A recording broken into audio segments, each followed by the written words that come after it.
சங்க இலக்கிய வரலாற்றுக்கு பின்னாலே, திருவள்ளுவர் காலத்திற்கு பின்னாலே மொழியே முதன்மையாக வைத்து பாடிய பெரும்பாவலர் நம்முடைய பாவேந்தர். தமிழ் என்றால் இனிமை, நீர்மை என்று பெண்கள் என்று சொல்லும். தமிழ் என்றால் தமிழ் சிவம் இனிமை எனும் தனிப்பொருளாம் கண்டீர் என்று பேர் செச்சுத்தரம் சொல்லும். ஆனால் நம்முடைய பாவேந்தர் சொல்கிறார்,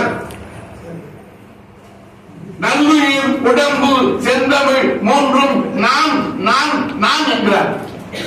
மற்றவர்களெல்லாம் வேலை சொல்கிறார்கள், அவர் பாவேந்தர் மட்டும்தான் நல்லுயிர், உடம்பு, செந்தமிழ் மூன்றும் நான் என்கிறார்.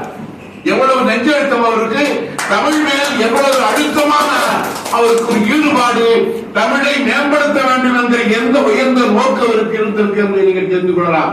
இதுவே ஒரு புரட்சிப்பாளர் என்பதற்கு சான்றாக அமையும். வெளியில நோக்காட்ட தெரியாத எத்தனையோ அவலங்கள் மூடி கிடக்கின்றன. அந்த அவலங்கள் எல்லாம் தொட்டு தொட்டு பிட்டு பிட்டு எடுத்து காட்டிய பெருந்தகை நம்முடைய பாவேந்தர் தான். மற்றவர்கள் எல்லாம் ஒவ்வொருவரும் ஒரு துறையில் பாடிட்டார்கள். ஆனால் 3 சரணை, நாடு, மொழி, இனம் என்ற 3ஐயும் தொட்டு காட்டி, அதன் உப்பையை இருக்கின்ற துறைகளெல்லாம் தொட்டு காட்டி, தொடாத துறை இல்லை, தொட்டு அதற்கும் சரக்காத நிலை இல்லை. அந்த அளவுக்கு அவருடைய பாடலை அமைந்திருக்கிறது.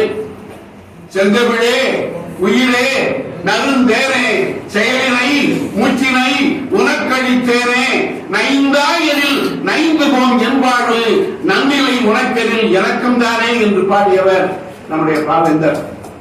அந்த பாவேந்தருடைய பெருமையை நிறைய பேசலாம், நிறைய இலக்கியங்கள் இருக்கின்றன. வேறொரு வாய்ப்பில் நான் பேசுவேன். இங்கே சிறப்புரையாற்ற ஐயா வந்திருக்கார்கள்.